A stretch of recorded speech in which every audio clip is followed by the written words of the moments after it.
Sumainyo ang Panginoon. At sumayo rin. Ang mabuting balita po ng ating Panginoon ayon kay San Mateo. Papuri sa iyo, Panginoon. Noong panahong iyon, sinabi ni Jesus sa mga punong saserdote at matatanda ng bayan, "Pakinggan ninyo ang isa pang talinghaga. May isang taong nagtanim ng ubas sa kanyang bukid at ito'y binakura niya.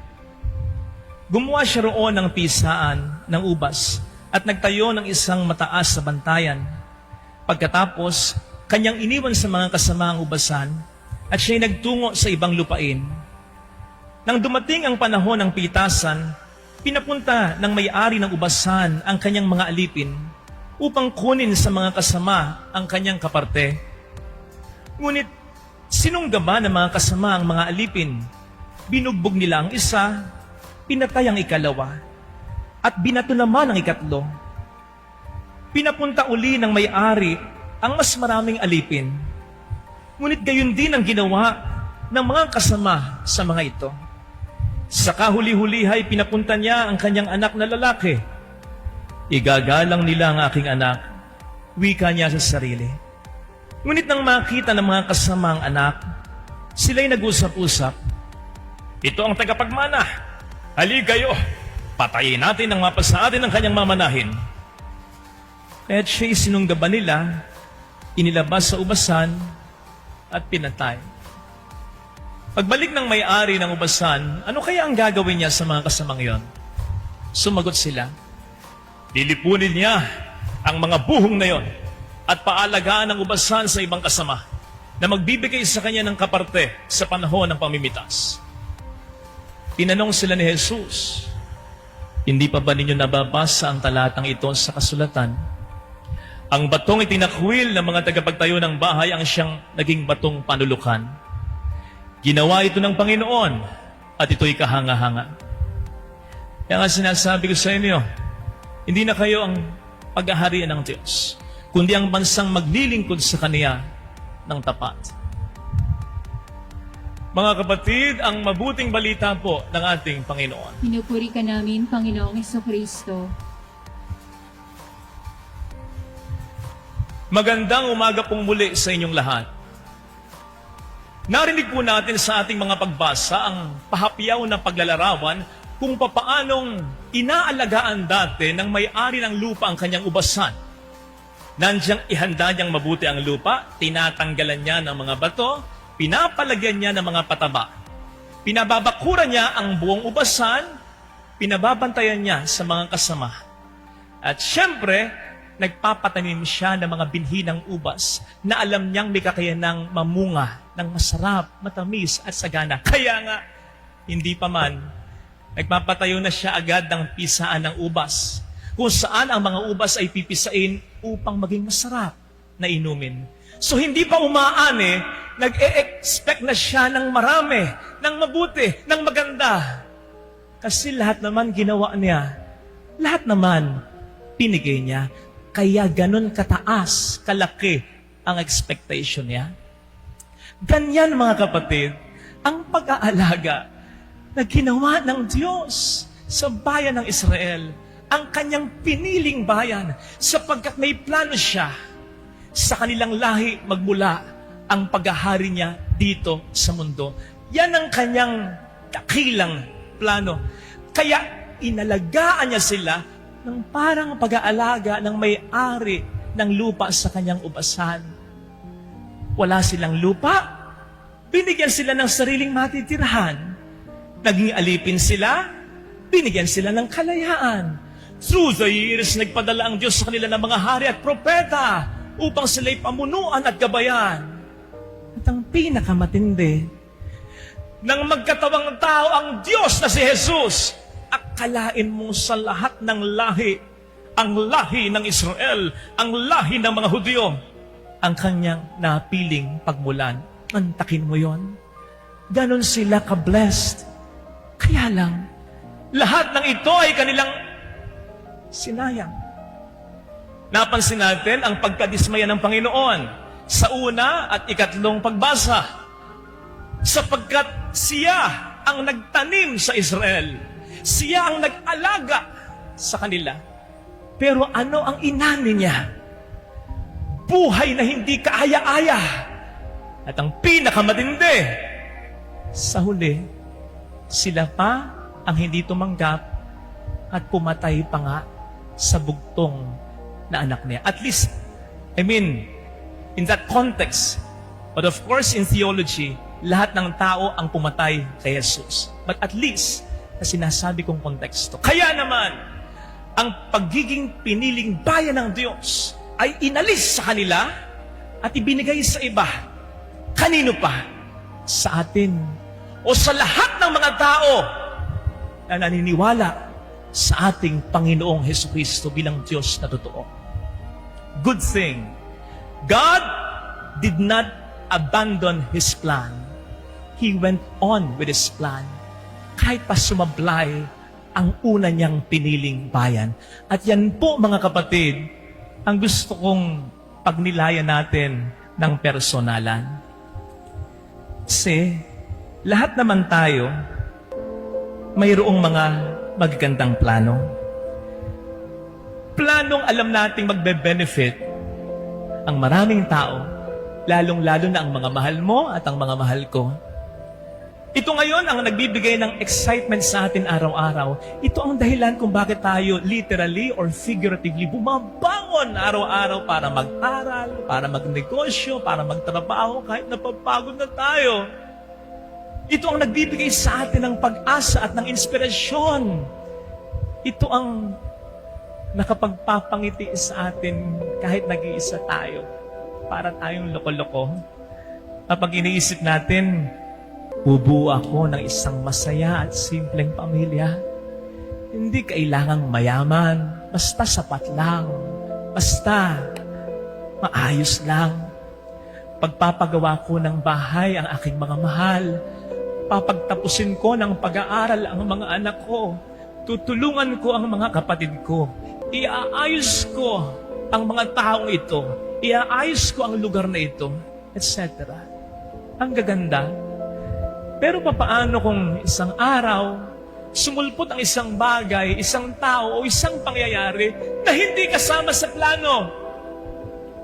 Worse, hindi na nga kasama sa plano, panira pa ng iyong magandang plano. Ano ang gagawin mo?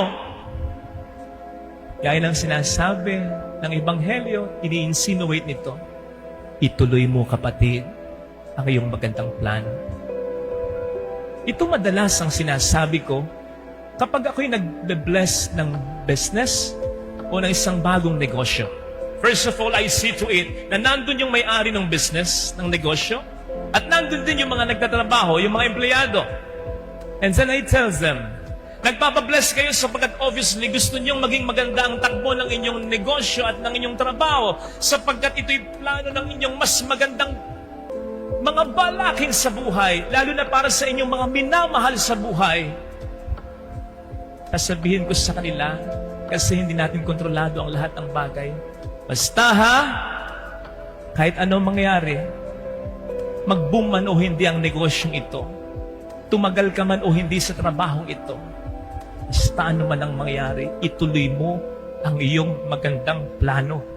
Sapagkat sinisigurado ko sa iyo, ang magandang planong ito sa awa at pag-ibig ng Diyos ay makakamtan mo. Naniniwala po kasi ako mga kapatid na ang mga planong ito, I mean our general plans hindi na ang mga specific plans. Ang Diyos ang siyang original na planner niyan. He just inspired us to take on that plan sa ating kalooban, sa ating isipan.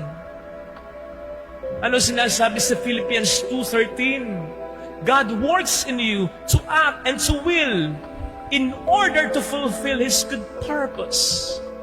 So ang Diyos ang siyang may plano na maging simple pero maayos, masaya ang buhay mo at ng pamilya mo o magiging pamilya mo. Ang Diyos ang siyang may gusto na magawa mo yan o magawa mo ito, ang makatulong ka sa ibang tao. Ang Diyos ang siyang nagplano. At hindi niya babaguhin ang planong yan dahil lamang sa mga pangit mong nararanasan. Halimbawa, may maganda kang plano, tinraidor ka ng isang kaibigan. O kaya may maganda kang plano, iniwan ka sa ere ng iyong kanegosyo. O kaya may maganda kang plano, niloko ka ng mahal mo. O kaya may plano ka para sa anak mo, hindi niya ginawa ito. I'm sorry, hindi sasabihin ng Panginoon, nako, kahit hindi mo kasalanan, sumablay siya. Kasama siya sa plano para sa iyo eh. Ini-scrap ko na ang maganda kong plano para sa iyo. No! No! Tama sa ating mga magagandang plano, sa plano ng Diyos para sa atin, kasama yung mga taong yan. Pero hindi nakakapit sa kanila ang plano ng Diyos para sa iyo at para sa akin, para sa kahit sino dito. Hindi ang Diyos ang siyang mag-a-adjust. Manapa i-a-adjust niya lahat ng mga pangit na pangyayari sa buhay mo in such a way na makatulong sa iyo upang mas ma-achieve mo pa ng makabuluhan at makahulugan ang maganda niyang plano para sa iyo. O hindi ba't yan ang sinasabi sa Roma 8:28? Sa lahat ng bagay, ang Diyos ay gumagawa para sa ikabubuti ng mga taong sa Kanya ay nagmamahal at nagtitiwala. Kaya huwag kang mawawala ng pag-asa. Kapatid, huwag. Sapagkat hindi tanga ang Diyos na matapos mag-plant ng maganda o mabuting plano sa puso mo, ay basta niya lang makakalimutan ito. Hindi pabaya ang Diyos. Hindi siya paasa na matapos magplano para sa iyo ng maganda, iiwan ka na lamang niya sa ereng nag-iisa. Gaya ng sinasabi sa ating pagbasa, ini-insinuate ng ating mga readings, anuman ang sinimulan ng Diyos, tatapusin niya. Anuman ang maganda niyang planong inilagay sa buhay mo, anuman ang mangyari, yung itinanim niya, sisiguraduhin niyang magbubunga at ang bunga ay mararanasan mo o ng mga tao balang araw na mahalaga sa'yo. Yes, sometimes we see things that are not happening the way we wanted it, the way we expected it, the way we planned it. Sometimes we see things that are happening that are exactly the opposite. Nagkasakit ka o ang mahal mo, iniwan ka ng taong ito, dinisappoint ka ng taong ito, niloko ka ng taong ito, nalugi ang iyong negosyo, iniwan ka, namatayan ka, nagka-pandemya, yes, nakakadismaya. Pero, mamili ka.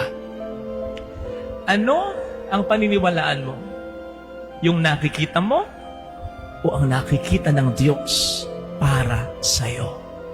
Experience will tell us, kapag tayo nasa patag, limitado ang ating nakikita.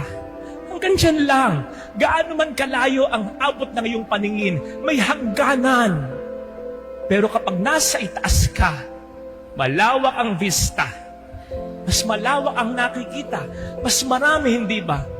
Kapatid, yung nakikita mong paraan para ang iyong plano sa iyong pamilya ay makamtan, kahit na hindi nag-work yung plano yan, hindi lang yan ang paraan.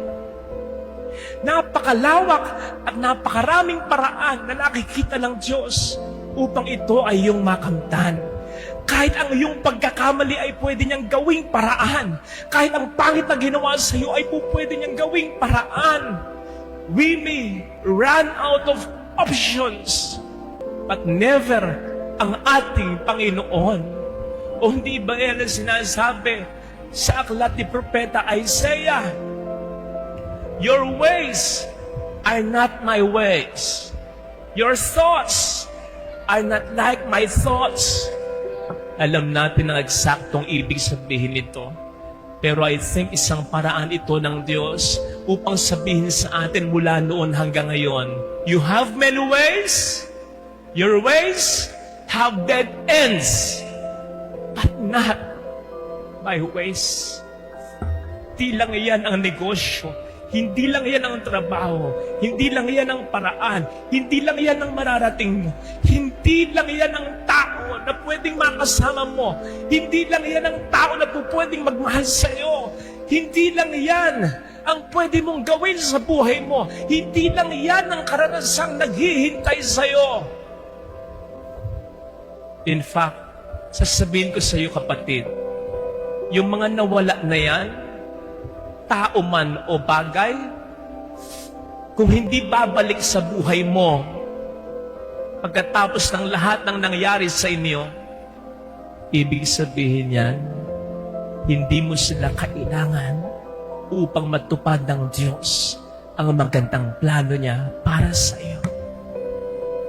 Kaya sana, huwag tayong mapako sa mga pangit na karanasang ito. Tama ang lahat ng yan ay may epekto, pero huwag mong piliin, umikot na lamang dyan ang mundo mo. Mas malawak ang plano ng Diyos kaysa mga nangyayari at mangyayari pa sa'yo. And so, it should also more push you rather than pull you. Encourage you rather than discourage you. Kasi kaya naman nangyayari madalas sa mga pangit na bagay na ito, sapagkat gumagawa ng paraan ng demonyo upang hindi mo na ituloy ang mga magagandang plano mo kasi alam niyang makakabless ka ng maraming buhay ng tao. Isipin mo na lang, kung sa unang piniling bayan na pumalpak ay na-discourage ang Diyos at hindi na niya inituloy ang kanyang plano, may pag-uusapan pa kaya tayo ngayon? Magkakasama-sama pa kaya tayo ngayon? May simbahan pa kaya ngayon? Ang ating salvation history ay meron pa kayang continuation? Good thing, He did not give up on His plan. Ganon din kapatid. Kung mag-give up ka, kung mawawalan ka na ng pag-asa, papaano ka magiging batong panulukan, sandigan, pag-asa ng mga taong sa'yo ay umaasa, ng mga taong sa'yo ay mahalaga? Yan sana, mahirap man o masakit, kahit wag na para sa'yo, para sa mga tao na lang na ito, ituloy mo ang iyong magandang plano. God bless you.